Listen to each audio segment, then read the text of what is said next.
Hello, everyone. Welcome to the NFL Week 12 episode of the Bacon Bets podcast. The road to 272 bets, unfortunately, continues. I'm coming to you in shambles this week, my friends. Let me tell you how my week went. This week, leading up to the games, I kind of had a thought that I got to stop complaining about bad beats because I kind of came to the realization if I'm going to bet on every single NFL game every single week, there are so many coin flip games that I'm going to suffer a couple of bad beats. A couple of my losses are going to be bad beats. So heading into this week, I was like, you know what? I'm going to stop complaining about bad beats. I'm going to have some good beats as well. I'm going to stop being such a negative Nancy. And oh boy, did Gambler, the gambling god, test my strength in that department this weekend, and I failed miserably because, of course, my worst beat of the week was on the Bears plus 400 money line underdog. My underdog pick of the week. I've not been doing well with my money line upset picks this season. Bears had a 98.8% chance of winning the game. Lions, obviously, if you can do math, had a 1.2% chance of winning. And of course, they come back and win. But you know what I thought? Yeah, that was a stinger of a loss. Plus 400 would have really been a nice little boost to our record for this year. But at the end of the day, after the late afternoon games, I was sitting in a good spot. I was sitting at 7-5. I needed one win on Sunday Night Football or Monday Night Football to finish profitable. Broncos minus 2.5 did not win on Sunday night. They won by only 1 point because of the worst 2-point conversion play of all time. And then heading into Monday night, game of the year, Eagles-Chiefs. I was very, very confident in my Chiefs minus 2.5 play. I made a same-game parlay for fun as well that I tweeted out, and I said if you tail it and if it cashes, then you are being voluntold to donate $10 to my Movember page to support men's health. And we got Rashee Rice catches. We got Travis Kelce touchdown. Jalen Hurts passing total went under by a mile. DeAndre Swift rushing total went over by a mile. All we needed was a Kansas City Chiefs win. Didn't even need them to cover. So we needed a Kansas City Chiefs money line win to cash what would have been a very significant win for your boy. Obviously would have hopefully been a good win for men's health as well. Chiefs minus 2.5 to finish with a profitable week. And also I tweeted out the Eagles are frauds in the third quarter. And then what happens? The Chiefs lose because Marquez Valdes-Scantling dropped a wide-open touchdown on their final drive. So Chiefs minus 2.5 loses. I finished 7-7 for the week. My same-game parlay loses, which would have been a significant sum of money for me. Also would have been great for men's health. And also now my DMs and my replies are filled with the Eagles fans throwing insults at me because I bet against their team. And to be fair, I called their team frauds. The night couldn't have gone worse. Bad beat. I mean, Chiefs had 2 red zone turnovers. Marquez Valdes-Scantling dropped a game-winning touchdown on their final drive. I said I wasn't going to be negative. I said I wasn't going to complain about bad beats. And I've spent the first 3.5 minutes of this podcast complaining about bad beats. I'm in shambles, though, my friends. This is... It's been a tough weekend. It's even though 7-7 is not terrible. I mean, we're still profitable for the season, and that's kind of the only thing that's keeping me going. But it's weekends like this where I regret doing the road to 272 bets. It is an emotional grind. Sundays are stressful. Sundays it's enjoyable when I'm winning a ton, but like when I'm stressing every single bet and things flip flop at a moment's notice all day, it's stressful. I do not recommend betting on all 272 NFL regular season games. It's not fun. The large majority of the time, it is not fun. And yeah, sure. I just complained about some bad luck. Let's visit some good luck bets. I just complained about Marquez Valdes-Scantling dropping a wide open touchdown, which would have won us Chiefs. What's the receiver for the Chargers? Quentin Johnson, the rookie receiver for the Chargers. Is that his name? Dropped a wide open touchdown. Yeah, Quentin Johnson dropped a wide open touchdown for the Chargers. If he caught that, I wouldn't have won Packers plus 3. Cardinals had a late drive to potentially beat the Texans. That didn't work out for them, so I ended up winning that one. The Seahawks missed a game-winning field goal, which allowed me to win Rams. So, I mean, I have to recognize I did have some good luck this week as well, but losing on a 4-1 underdog hurts a little bit more, especially when they had a 98.8% chance to win. And then losing where a game where you placed the same game parlay for fun would have won a lot of money. That stings too on Monday Night Football. So my two biggest bets were my worst two beats of the weekend. But that's gambling, I guess. That's betting on football.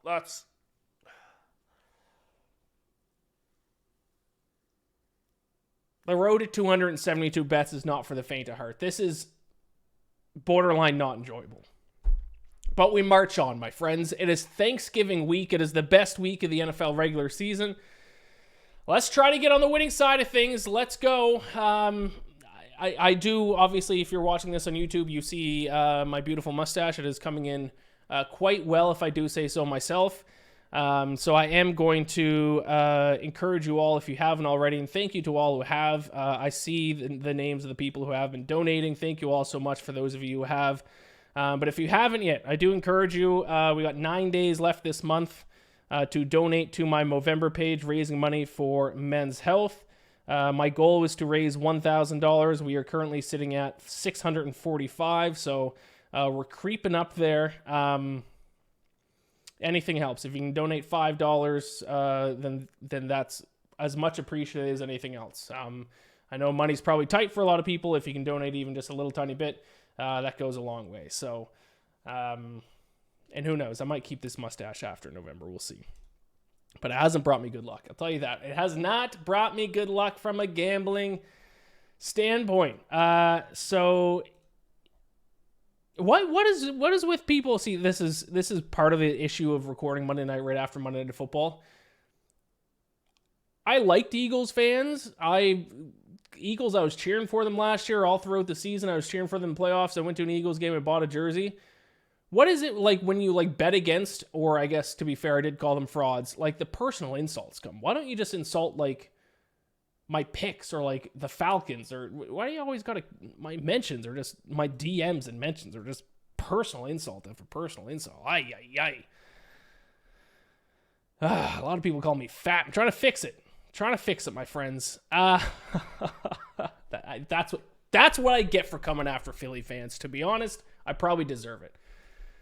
So my second straight week going 7-7. We are still barely floating in the profit. Season to date record is 84, 78, and 2 for plus 1.83 units. My best bets last week went 2-3. We lost Titans, Dolphins, Chiefs. We won Packers and Texans. Teaser won last week. Teasers remain hot this season. Dolphins got teased down to -6. They won by 7. Steelers got teased up to +10. Even if you tease the Steelers on their closing line of +1 or +2 and tease them up, that still would have won. So teaser was great. And my Survivor pick, if any of you out there are still in Survivor and tailed my Survivor pick, Broncos over Vikings. That was a sweaty one for you, but it came through, and you got to use one of the worst teams in the NFL in the Broncos. So that was a great one as well. And by the way, this past week, I didn't mention this earlier, it proved that it benefits to listen to this podcast first thing Tuesday morning or at some point Tuesday, because there are two bets that I won because I had CLV on. And if you listen to this podcast late in the week or even waited all the way till Sunday and you made the same bets after the line movement, you would have lost. One of them was Texans -4.5. It was 4.5 for a good portion of the week. It closed at 5.5 though, and they won by 5. So that was one where CLV worked in my favor and anyone else's favor who listened to the podcast early in the week. And the other one was, what was the other one that CLV... Steelers. Steelers lost by 3. I got them at +4. Now, to be fair, that came down because of the Deshaun Watson news. But still, if you listen to this podcast Tuesday morning when it first gets released and locked in the bet, then you would have had Steelers +4 and them losing by 3. You still would have won your bet. I much more often than not get closing line value. Actually, I can even tell you what my average closing line value is this season. Even just these two games, if those two games that I was on the right side were losses, my record would be in the negative right now. So let me see.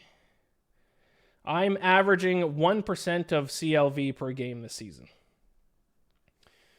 which turns out is useful, especially this past week. So I encourage you to listen to this podcast. If you do plan on tailing my picks, I encourage you to listen to this podcast early in the week when it's first released, Tuesday, or if not Tuesday, as early as you possibly can, to get the best line possible. I don't get CLV in every single game, but more often than not, I get CLV, which is closing line value. All right.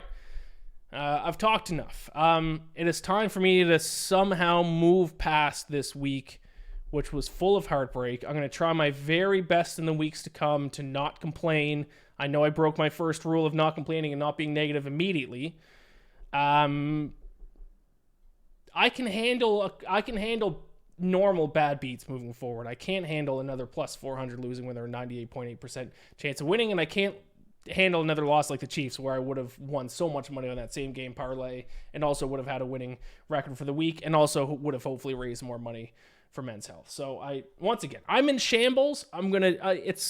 This might be the hardest thing I've ever done, is to try to psychologically put this week behind me, even though it just ended an hour ago, and move on to week 12. It is Thanksgiving week. It's a fun week of football. Let's dive into it. It is the NFL Week 12 episode of the Bacon Bets podcast. The road to 272 bets marches on. Let's go. I'm not a state. I'm a monster. No, Lisa. The only monster here is the gambling monster that has enslaved your mother. I call him Gamblor, and it's time to snatch your mother from his neon claws. All right, gobble, gobble, gobble, gobble, gobble, gobble, gobble. Turkey Day, Turkey Day. We got 3 football games on Thanksgiving to bet on. We also got the first ever Black Friday football game to bet on here, so we're obviously going to start there. Now, I will say, as much as I'm trying to psychologically move on from this past week full of heartbreak to this week, I think this might be my least favorite slate of bets that I've ever had. I think I feel less confident in these picks than I have in any week this season. Now, maybe that means, maybe that's a positive. Maybe that's going to work in my favor, because obviously if I'm very confident in picks, they have not gone super well for me lately. But also maybe this is just a result of not feeling confident in anything after what happened to me on Monday night with the Chiefs. So regardless, I got my picks locked in. We're going to start off with Thursday afternoon, 12:30 p.m. Eastern. It is the Packers against the Lions. Usually the Lions, it's like, we got to watch the Lions on Thanksgiving. Now we're like excited to watch the Lions, and they're favored by 7.5 points. But with that being said, I am going to bet the Packers. You probably saw this coming. I took the Bears money line last weekend with how confident I was in going against the Lions. I'm not going to take the Packers money line this weekend, but I will take them to cover the spread, because even though I did not end up winning that Bears money line bet, a lot of the red flags I talked about last week, and this kind of even made the bet even more painful, was that I actually kind of nailed the pick, but didn't, because it lost. A lot of the red flags that I talked about were kind of showcased in that game. Now, the main thing is their defense is subpar at best. Lions defense is 16th in opponent EPA per play, 24th in opponent success rate, 16th in opponent yards per play. Now, their offense is still obviously good enough to lead them to wins, as they did against the Bears this past weekend, good enough to lead them to a come-from-behind win. But we're not talking about the Lions winning this game. We're talking about them covering a touchdown of more than 7 points. And I think that is hard to do when you have the type of defense that the Lions have. And I also think the Packers are better than the record indicates. 12th in the NFL in net yards per play, 9th in net yards per play over their last 3 games. So they've actually played better recently.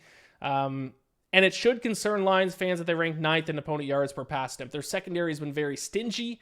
If you look at more advanced metrics like EPA and success rate, then they don't rank as high, but that's because they have not been forcing turnovers. They do not have very many interceptions whatsoever. Actually, I can, on this website, which I recommend if you want to look at EPA and success rate and all that stuff, rbsdm.com, you can actually click a filter that takes a look at the numbers if you remove all takeaways. So let's just go opponent drop back EPA. Packers are 20th, so not great. but I bet you they're going to rank a lot higher if I click exclude plays with turnovers, which is going to even the playing field a little bit.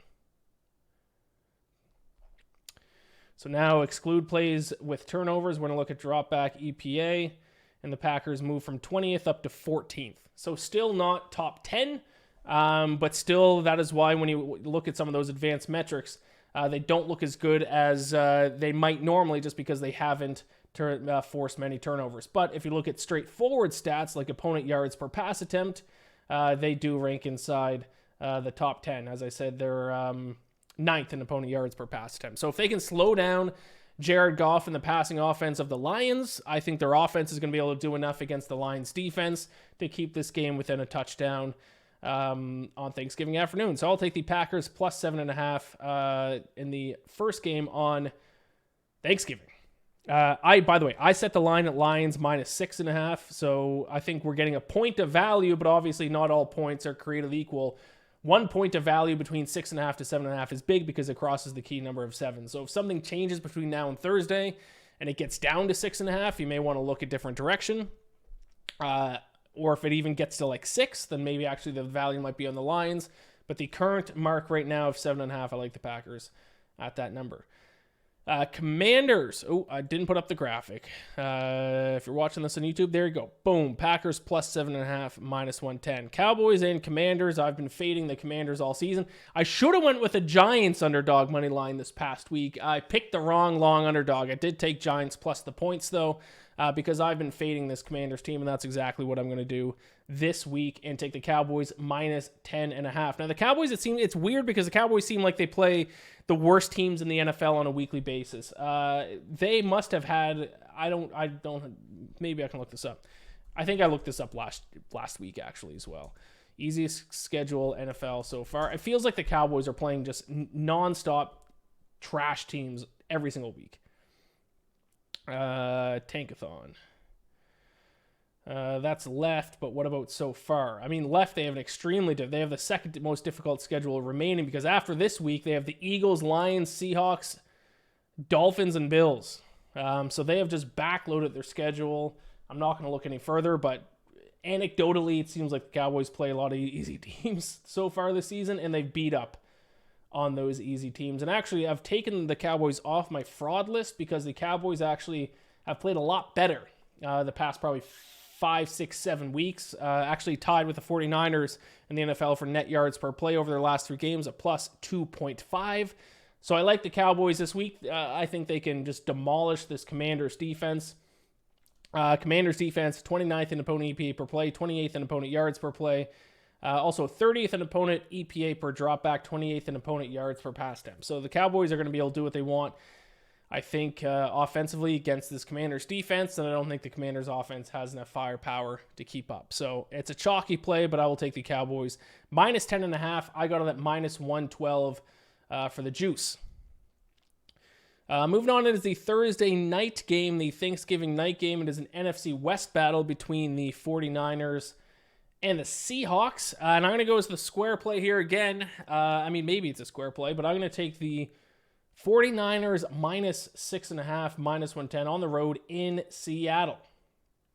I think the 49ers are back. I think we can kind of put that midseason slump behind them. It is a slump that all teams have a slump at some point in the season, even great teams, everyone except for the New England Patriots who went undefeated.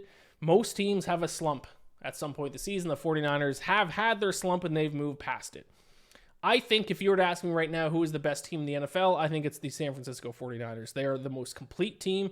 Their defense has been playing a lot better.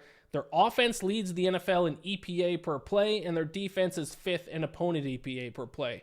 They're one of 2 teams in the NFL who rank in the top 5, both in offensive EPA and defensive EPA, or I should say opponent EPA. The other team is the Cowboys. So the Cowboys have had a much easier schedule. We'll see if that holds up when the Cowboys play this just death's row of teams to close out the season. But as of right now, it is the 49ers and the Cowboys, the only 2 teams who rank both in the top 5 in EPA per play and opponent EPA per play. The Seahawks, They have been trending in the wrong direction. They have not played well, and this is a trend that we have seen from this Seahawks team the past few seasons, specifically last season, which is probably the best example we can use since that is the team that Geno Smith was playing for. Before that, it was obviously Russell Wilson.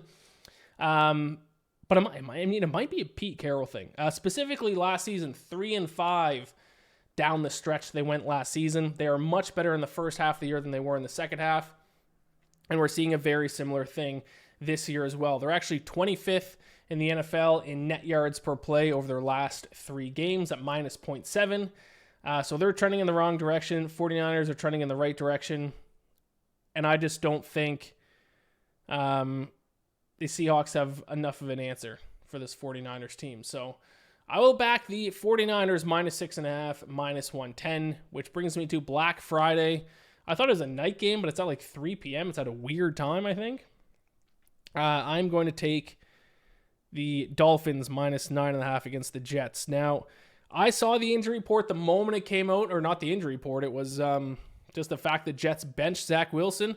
I went to go check the line. I still could have bet the Dolphins at minus 7.5. I didn't because I'm a man of integrity. Every single week, I don't place my bets until right before I record the podcast to get the closest line as possible to when you guys are able to listen to it for the first time. So I waited till tonight, and now it's at 9.5. So I lost 2 points of CLV there.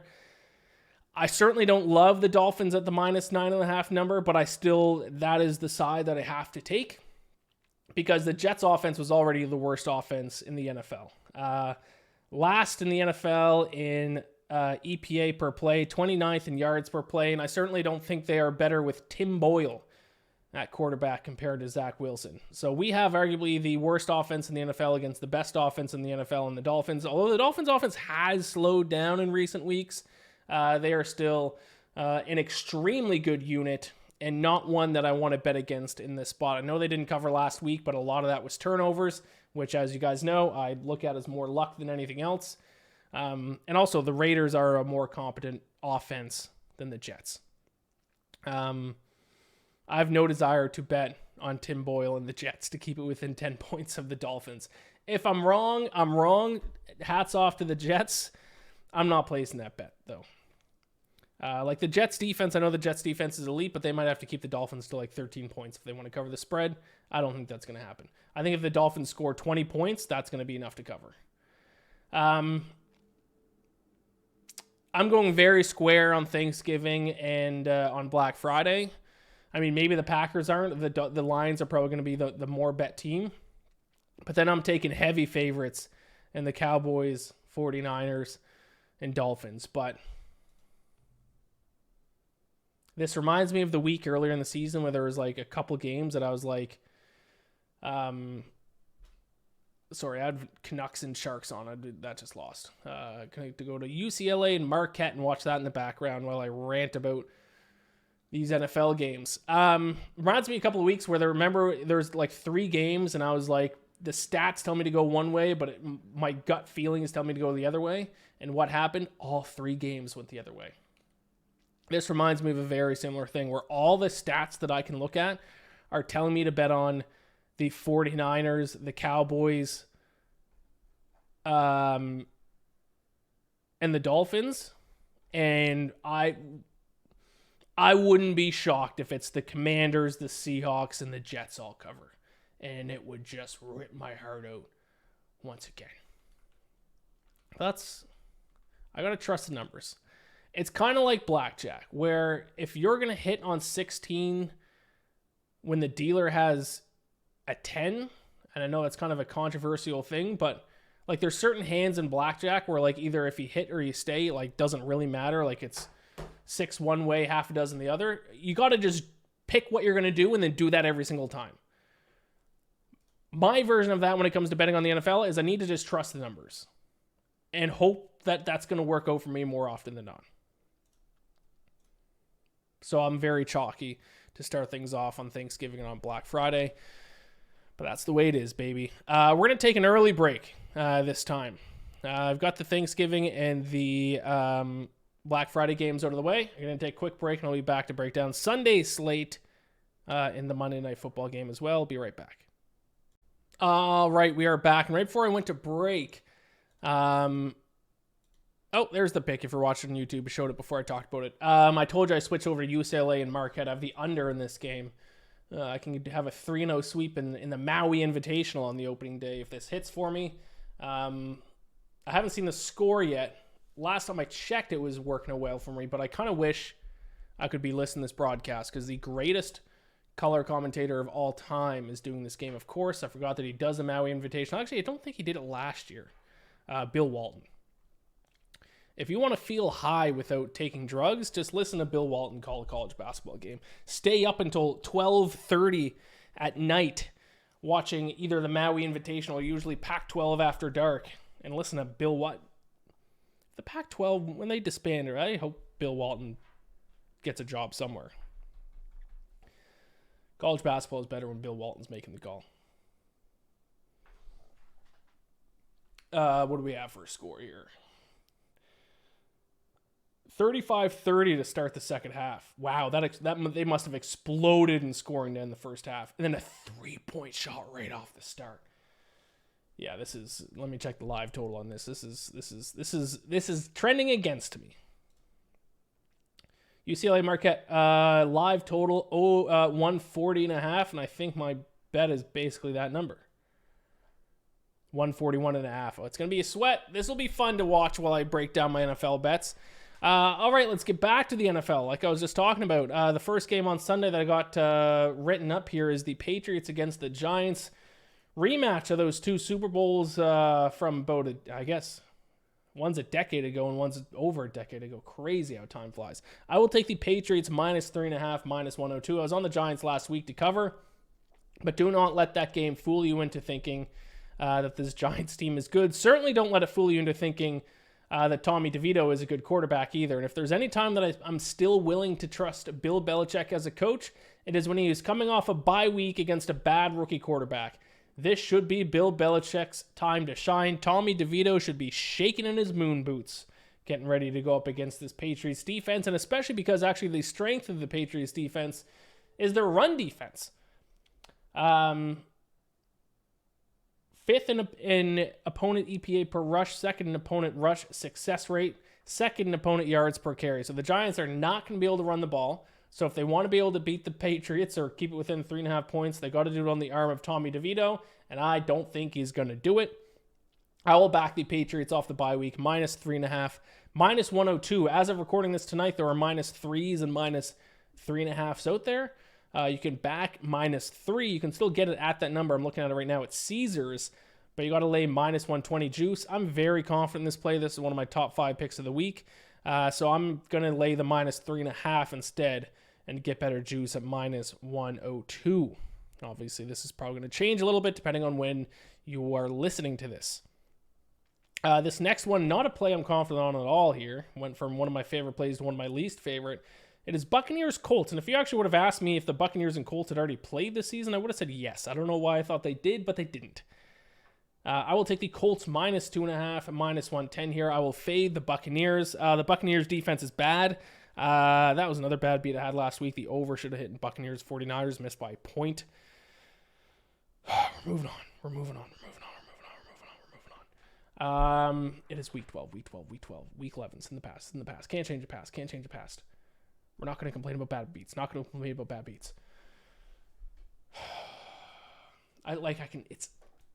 feel it in my gut. When you have a bad beat, you can just feel it in your gut. It just rots you from the inside out. Colts -2.5.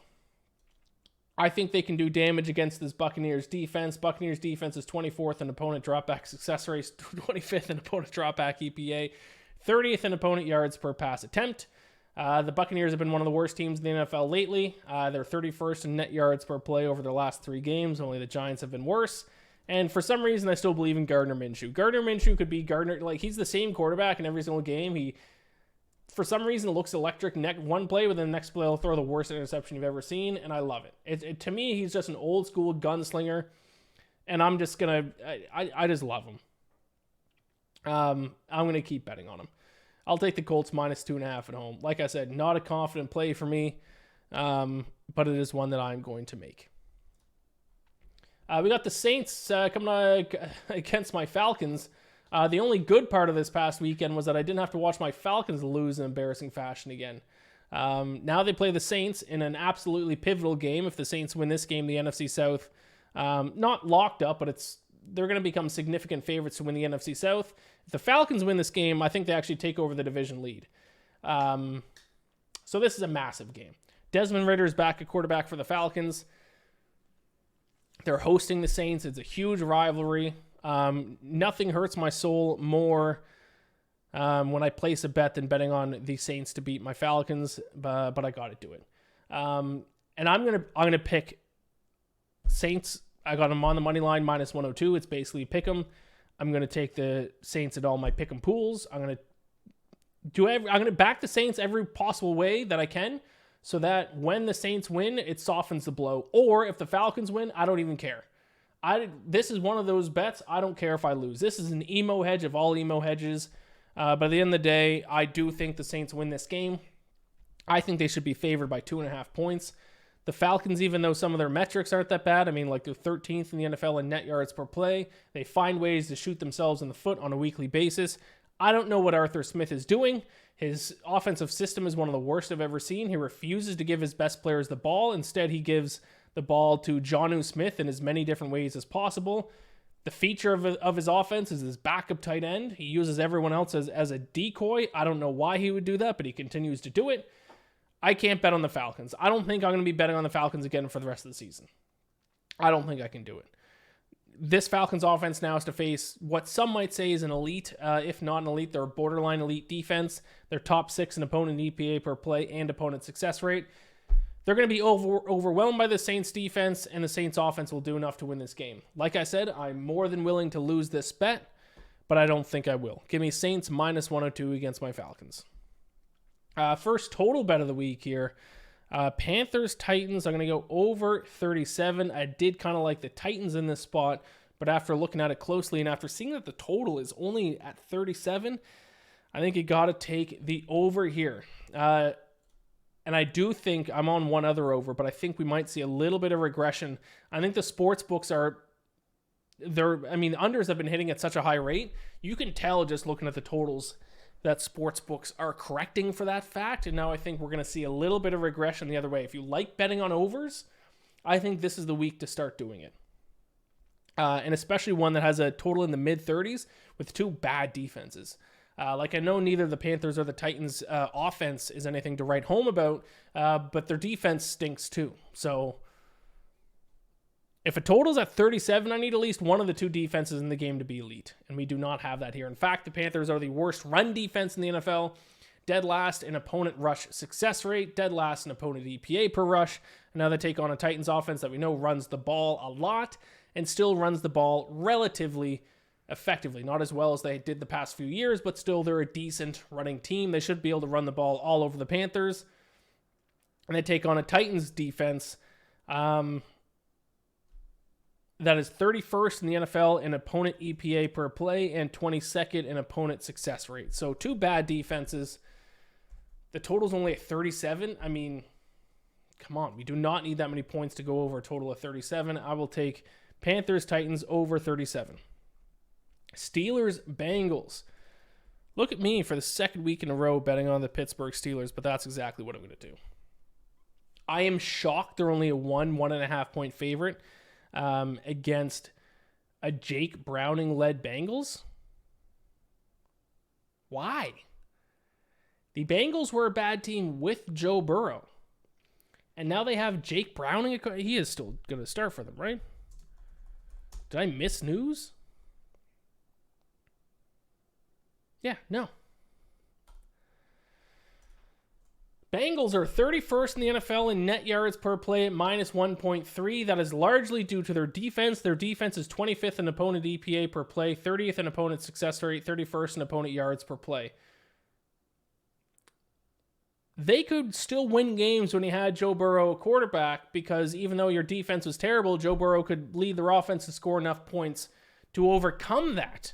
Jake Browning cannot score enough points and cannot lead this offense to overcome a bad defense.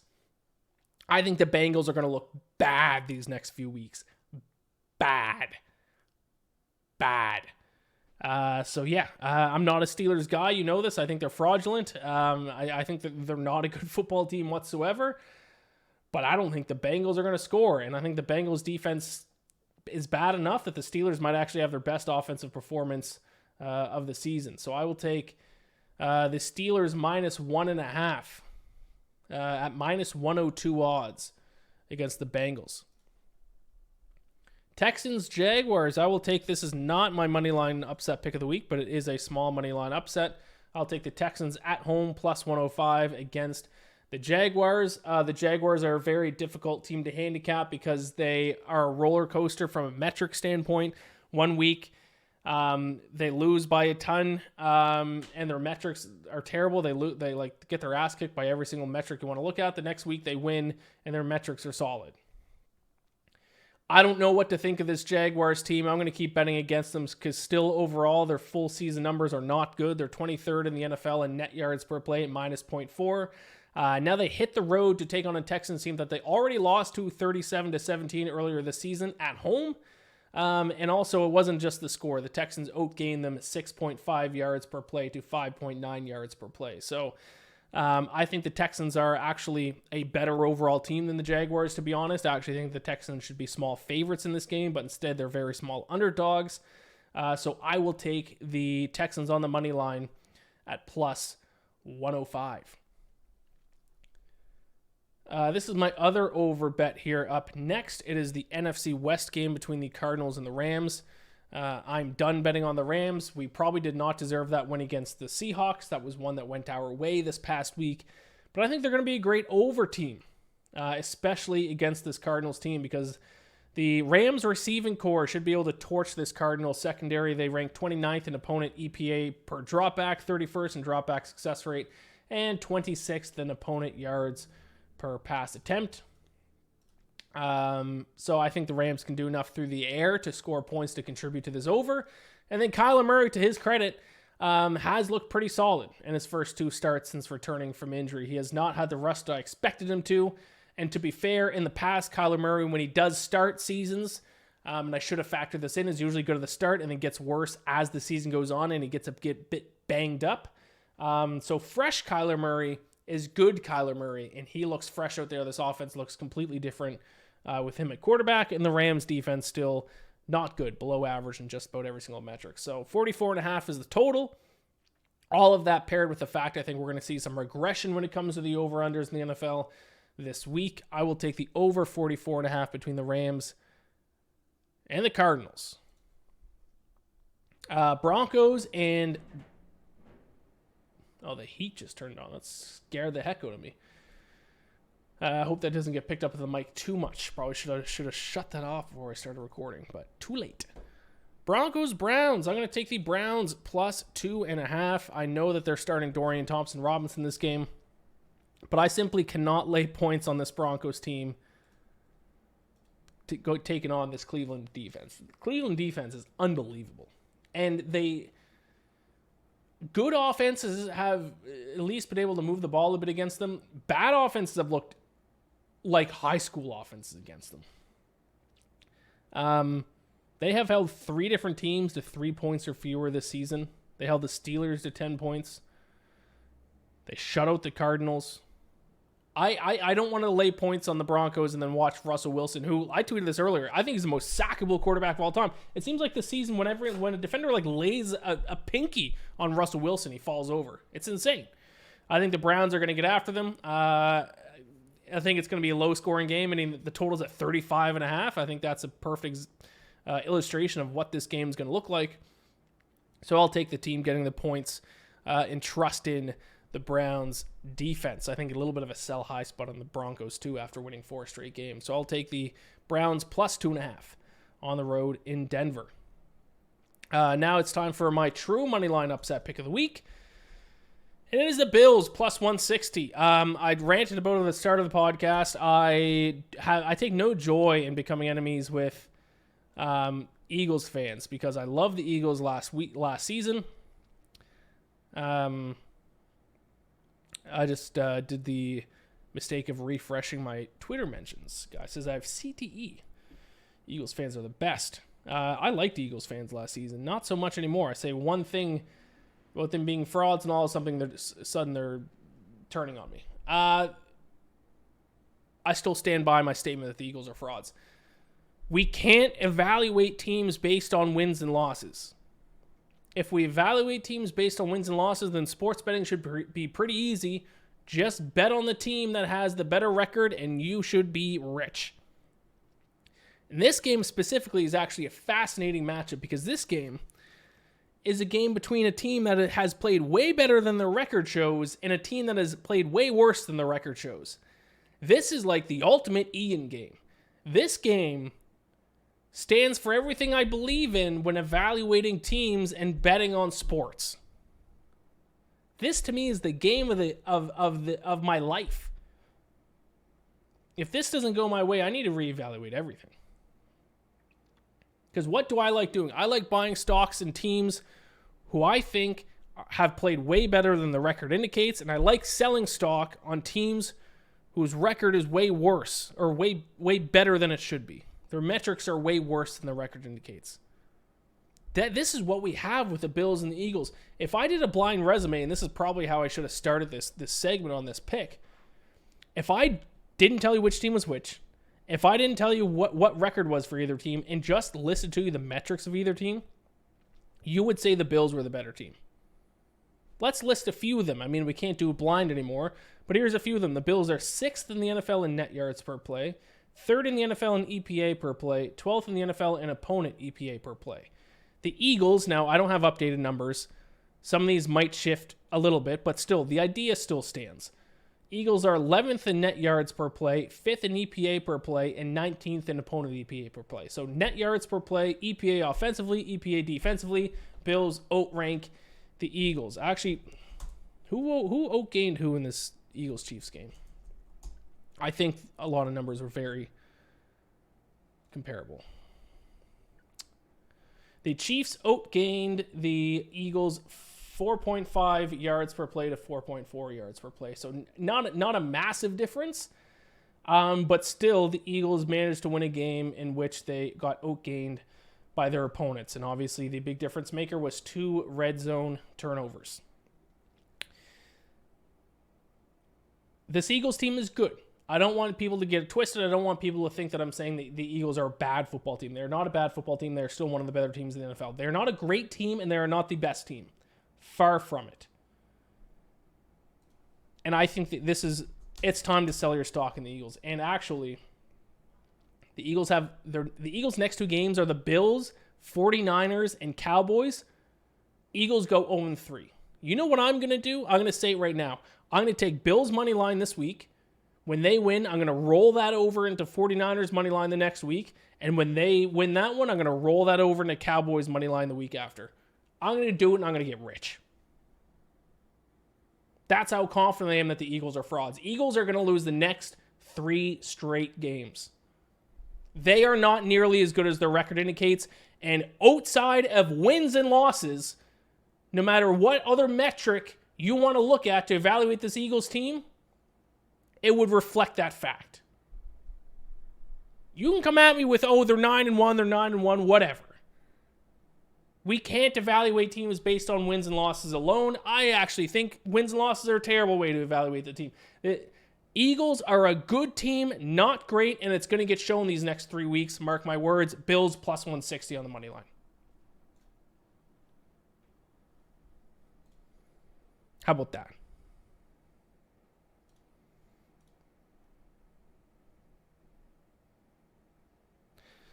Chiefs -9 for my next pick. I forgot to write that in my notes. Chiefs -9. Pick is Chiefs -9. -110. By the way, I told you I have this UCLA Marquette game on in the background, and it has turned into a shootout. These 2 teams are literally sprinting up and down the court, making every basket that they've shot. Well, the live total is still at 134. I don't know how that's possible. I should pound the live over right now, because one of the reasons I took the under is UCLA usually plays a very slow pace. Not tonight. They're sprinting up and down the floor. Chiefs -9.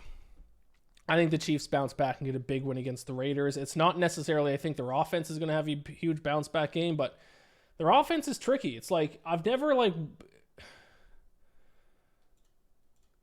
this is the first time that I look at a team where it's like, wow, they're like, I'm looking at the receivers, like I have to dock points for how good the team is based on how bad the receivers are. The receivers, they lead the NFL in drops. So it's like, even though they have the best defense Patrick Mahomes has ever had, they have Patrick Mahomes, they have Travis Kelce. It's like, how much do you dock points off when you're evaluating the Chiefs because their receivers can't catch a fucking football? I don't know. And actually, I'm betting on them to cover the spread, not actually because of their offense. It's actually because of their defense, because the Chiefs' defense is going to shut down the Raiders. Raiders' offense 28th in EPA per play, 27th in yards per play. But the big thing is that for the best way to move the ball against the Chiefs is to run the ball. That's the biggest weakness of the Chiefs. Actually, their number one weakness is receivers can't catch a fucking beach ball. Their second weakness is they can't stop the run. But the Raiders are one of the worst run teams in the NFL, arguably the worst running team in the NFL. Dead last in rush EPA, and 31st in yards per carry. So the Raiders their strengths don't line up with the Chiefs' weaknesses. And maybe the Chiefs receivers can catch a ball, and then hopefully that'll lead to a Chiefs winning cover. So I'm going to take the Chiefs -9, -110 against the Raiders. Ravens against Chargers. If you've been listening to this podcast, you know what way I'm going to go here. I'm going to go with the Ravens -4, -110 in Los Angeles. Justin Herbert can have all the weapons that he wants on offense. The Chargers defense might be the worst in the NFL. 28th in opponent EPA per play and opponent success rate. 29th in opponent yards per play. They give up 5.8 yards per snap. And the Ravens defense is one of the best defense. I would say the number 2 defense next to the Browns. I'm shocked this is only a 4-point spread. Justin Herbert has actually had the same issue Patrick Mahomes had. His receivers have been dropping the ball. With Joshua Palmer being out, that kills them. Mike Williams being out, that kills them. So all he has is Keenan Allen, and Quentin Johnson has been bad. And who's the other guy that they have? Donald Parham has been bad. Gerald Everett has been out too. All his good pass catchers have been out, and all the guys replacing them have been bad. So I don't have faith against for the Chargers offense against the Ravens defense. I do have faith in the Ravens offense against the Chargers defense, which stinks. Brandon Staley stinks. Chargers stink. Give me Ravens -4. Also, Ravens have played very well on the road this season. Lead the NFL in net yards per play on the road.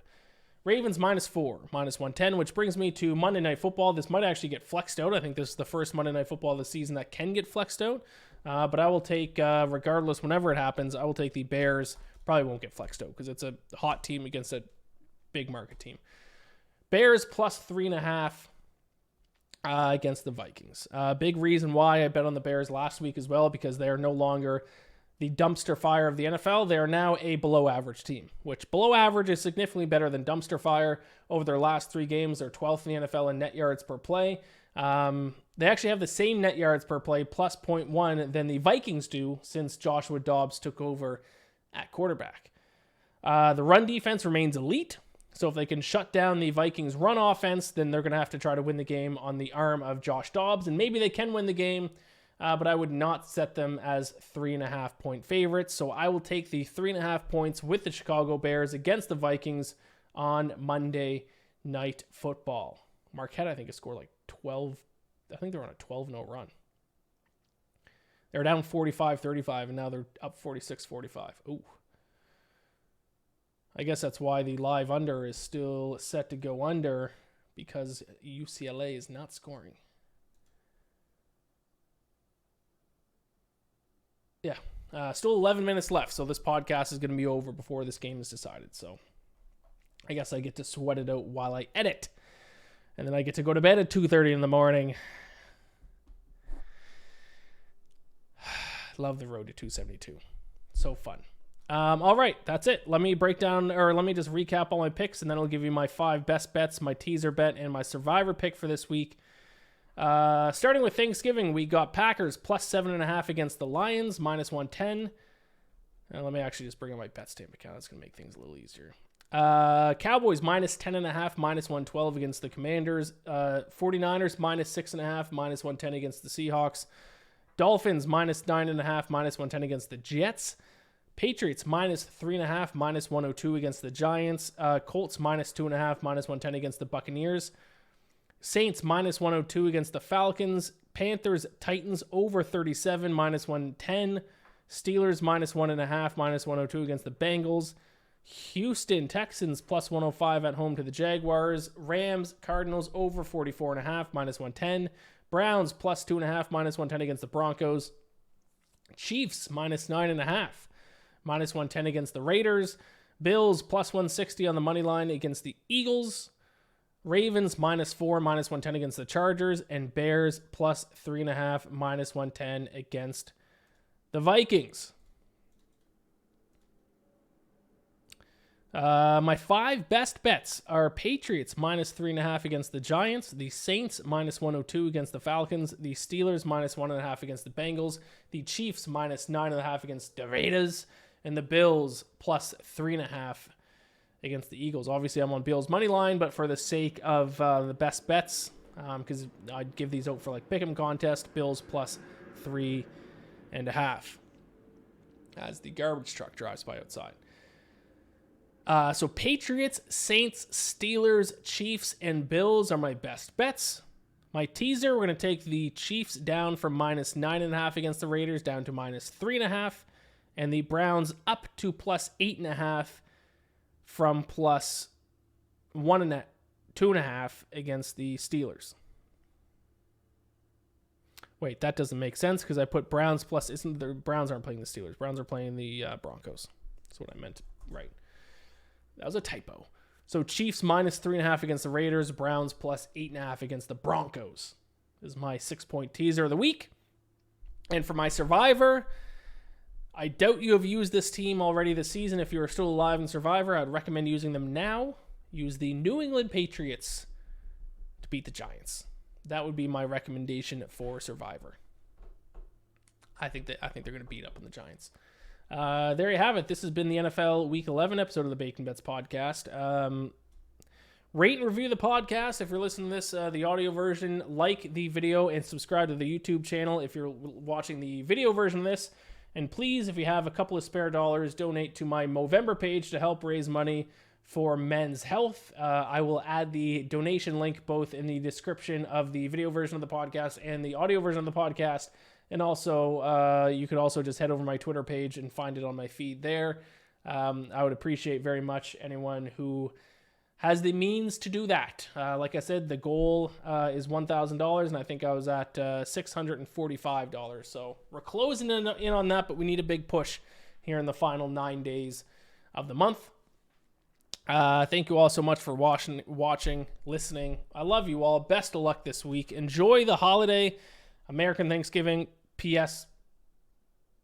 Thanksgiving belongs in October. Canadians do it right. This is too close to Christmas for Thanksgiving. Thanksgiving is much better in October. That's a fact. And if you disagree, you're wrong. All right. Thanks again. Best of luck this week. Gambler bless. The road to 272 bets marches on.